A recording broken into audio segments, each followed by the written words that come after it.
मी शेखर दुबैया, ज्याची आत्ता 2 दिवसापूर्वी हत्या आली, माझा मुलगा आकाश दुबैया. घटनेच्या दिवशी दुपारी मी बाहेरगावून येऊन हॉटेल लक्ष्मीनारायण या ठिकाणी गेलो. त्या ठिकाणी गेल्यावर काही कस्टमर चेकआउट होत होते, काही जात होते, काही येत होते.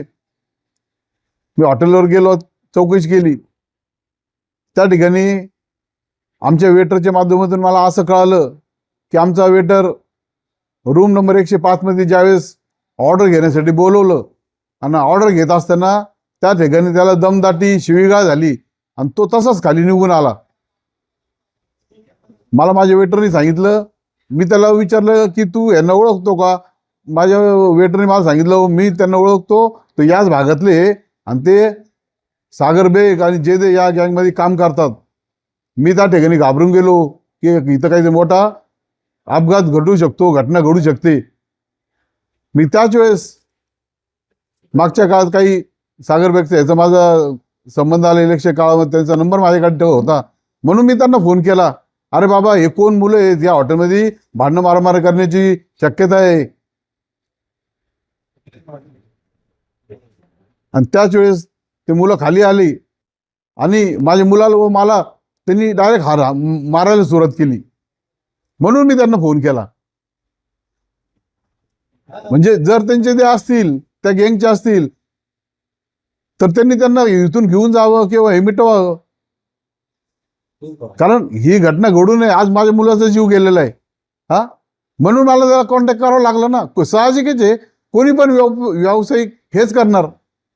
नंतर ही भांडणं एवढी वाढली. आम्ही तर डिफेन्सच करत होतो, आम्ही सोडवतच होतो की कोणी व्यापारी दुकानात आलेल्या, हॉटेलमध्ये आलेल्या कस्टमरला मारत नसतो की खून करत नसतो. आम्ही डिफेन्सच करत असतो. चला जाऊ दे बाबा, जाऊ दे, आता मिटन मग मिटन, आता मिटन मग मिटन. मला ज्यावेळेस वाटलं आता हे मिटणार नाही, मी पाठ फिरवली आणि तेवढं त्यांनी माझ्या मुलाच्या डोक्यामध्ये लोखंडी फ्लॉवर पॉट माझ्या डोक्याच्या मुलात मारलं आणि तो त्या ठिकाणी पडला. तरी सुद्धा ते माझ्या मुलाला आणि मला मारत होती.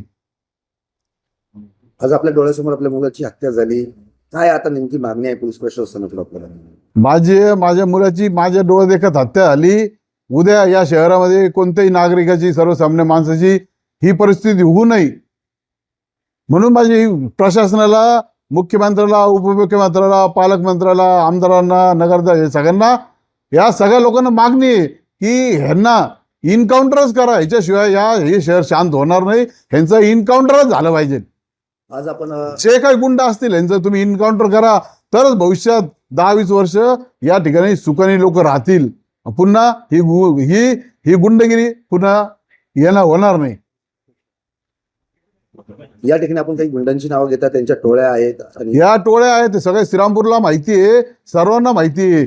तरी सुद्धा हे या गुंड गावातून काळ्या काचांमधून त्यांच्या 10-20 गाड्या शहरात फिरतायत. तरी त्या गाड्यांना कोणते नंबर प्लेट नाहीयेत, काही नाहीये, तरी त्या गाड्या फिरतात. आणि प्रशासन करतं काय मग? त्यांना दिसत नाही का?